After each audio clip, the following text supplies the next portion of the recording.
യമനിൽ വധശിക്ഷയ്ക്ക് വിധിക്കപ്പെട്ട് ജയിലിൽ കഴിയുന്ന നിമിഷപ്രിയയുടെ മോചനത്തെ ചൊല്ലി നടക്കുന്ന കോടികളുടെ പണപ്പിരിവിൽ വലിയ തട്ടിപ്പ് നടന്നതായി കേന്ദ്രം സംശയിക്കുന്നു. നിമിഷപ്രിയയ്ക്ക് വേണ്ടി കുടുംബവുമായി ചർച്ച ചെയ്യുന്ന അവകാശപ്പെട്ട് രംഗത്ത് വരുന്ന കെ.എ. പോൾ, ജേക്കബ് ചെറുവള്ളി, സാമുവൽ ജെറോം എന്നിവരുടെ നീക്കങ്ങളിലാണ് കേന്ദ്രം സംശയം പ്രകടിപ്പിക്കുന്നത്. സമൂഹ മാധ്യമങ്ങൾ വഴി കോടികളുടെ പണപ്പിരിവ് നടത്തിയെന്നാണ് റിപ്പോർട്ടുകൾ. ഇത്തരം പിരിവ് തട്ടിപ്പാണെന്ന് കേന്ദ്ര വിദേശകാര്യ മന്ത്രാലയം വ്യക്തമാക്കിയിട്ടും ഇവരൊന്നും അതിൽ നിന്നും പിന്മാറിയിട്ടുമില്ല. നിമിഷപ്രിയയുടെ മോചന നീക്കം തന്നെ പ്രതിസന്ധിയിലാകുന്ന സാഹചര്യമാണ് ഇപ്പോഴുള്ളത്. ഇന്നോ നാളെയോ നിമിഷപ്രിയയുടെ വധശിക്ഷ നടപ്പിലാക്കാനും സാധ്യതയുണ്ട്. അതുകൊണ്ട് തന്നെയാണ് കേന്ദ്ര സർക്കാരിന് മാത്രമേ ഇനി എന്തെങ്കിലും ചെയ്യാനാകൂവെന്ന് കാന്തപുരം അബൂബക്കർ മുസ്ലിയാർ ഉൾപ്പെടെയുള്ളവർ പറയുന്നത്. നിമിഷപ്രിയയുടെ വധശിക്ഷ നീട്ടിവച്ചതിന് ശേഷം തുടർന്നുള്ള നടപടികളിൽ അനിശ്ചിതത്വം തുടരുകയാണ്. ദിയാധനം കൊടുത്ത് ശിക്ഷ ഒഴിവാക്കാൻ ശ്രമിക്കുമ്പോഴും കൊല്ലപ്പെട്ട തലാലിന്റെ കുടുംബവുമായി ഒരു ഒത്തുതീർപ്പിലെത്താൻ കഴിഞ്ഞിട്ടില്ല. സഹോദരനായ അബ്ദുൽ ഫത്താഹ് മഹ്ദി ചോരക്ക് ചോര തന്നെ വേണമെന്ന നിലപാടിൽ ഉറച്ചു നിൽക്കുകയാണ്. അതിനിടെയാണ് ഗ്ലോബൽ പീസ് ഇനീഷ്യേറ്റീവ് സ്ഥാപകൻ കെ.എ. പോൾ ഈ വിഷയത്തിലേക്ക് വരുന്നത്. നിമിഷപ്രിയയ്ക്ക് വേണ്ടി ആക്ഷൻ കൗൺസിൽ ശക്തമായ ഇടപെടൽ നടത്തുമ്പോൾ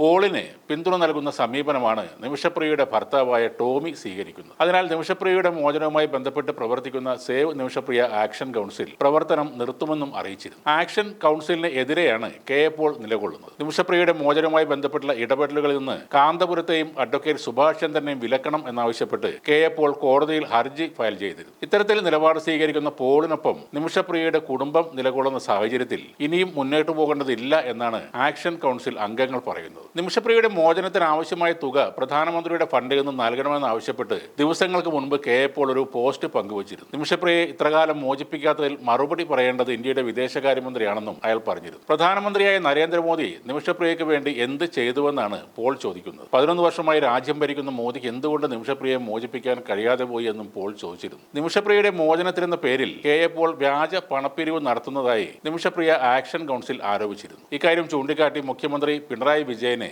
ആക്ഷൻ കൗൺസിൽ പരാതി നൽകുകയും ചെയ്തിട്ടുണ്ട്. ഇക്കഴിഞ്ഞ ജൂലൈ 16 നിമിഷപ്രിയയുടെ വധശിക്ഷ നടക്കേണ്ടിയിരുന്നത്. എന്നാൽ ഇന്ത്യൻ ഗ്രാൻഡ് മുഫ്തി കാന്തപുരം എ.പി. അബൂബക്കർ മുസ്ലിയാരുടെ ബന്ധങ്ങൾ ഉപയോഗിച്ച് നടത്തിയ ഇടപെടലിനെ തുടർന്ന് വധശിക്ഷ മാറ്റിവെക്കുകയായിരുന്നു. കഴിഞ്ഞ മാസം അവസാനം കൊല്ലപ്പെട്ട തലാലിന്റെ കുടുംബത്തോട് മാപ്പപേക്ഷിച്ചുകൊണ്ടാണ് കെ.എ. പോൾ സജീവമാകുന്നത്. കാന്തപുരത്തിന് വേണ്ടി താൻ മാപ്പ് ചോദിക്കുന്നു എന്നായിരുന്നു കെ.എ. പോളിന്റെ വീഡിയോയിൽ പറയുന്നത്. നിമിഷപ്രിയയുടെ മകൾക്കൊപ്പമായിരുന്നു കെ.എ. പോളിന്റെ വീഡിയോ. നിമിഷപ്രിയയുടെ മോചനത്തിനായി പലരും ഇടപെടുന്നുണ്ട്. അവർക്കിടയിൽ പരസ്പരം ചില അവകാശവാദ തർക്കങ്ങൾ ഉണ്ടായിരുന്നെങ്കിലും അത് പരസ്പരം ആക്രമിക്കുന്ന രീതിയിലേക്ക് എത്തിയിരുന്നില്ല. എന്നാൽ കെ.എ. പോളിന്റെ ആ വീഡിയോ കാന്തപുരത്തെ വ്യക്തിപരമായി ആക്രമിക്കുന്ന രീതിയിലുള്ളതാണ്. അതായത് നിമിഷപ്രിയ ജയിലിൽ തുടരുകയാണെങ്കിൽ അതിന് കാരണം കാന്തപുരം നടത്തിയ പ്രസ്താവനകളായിരിക്കും എന്നാണ് കെ.എ. പോൾ പറഞ്ഞത്. ഇവാഞ്ചലിസ്റ്റ് പോൾ ഓർമ്മിക്കേണ്ട കാര്യമെന്നാൽ കാന്തപുരം ആരോടും പൈസ പിരിച്ചിട്ടില്ല. അദ്ദേഹത്തിന്റെ ഉന്നതമായ ബന്ധങ്ങൾ ഉപയോഗിച്ചാണ് ഈ ചർച്ചകൾ നടത്തിയത്. ഒരാളുടെ വധശിക്ഷയിൽ പോലും പണം പിരിച്ചെടുക്കുന്ന പോളിനെ പോലെയല്ല കാന്തപുരം അബൂബക്കർ മുസ്ലിയാർ. പോൾ ചോദിക്കുന്നത് പോലെ നരേന്ദ്രമോദി എന്തുകൊണ്ട് നിമിഷപ്രിയയെ രക്ഷിച്ചില്ല എന്ന ചോദ്യവും അപ്രസക്തമാണ്. ക്രൂരമായ കൊലപാതകം ചെയ്തിട്ട് തന്നെയാണ് നിമിഷപ്രിയ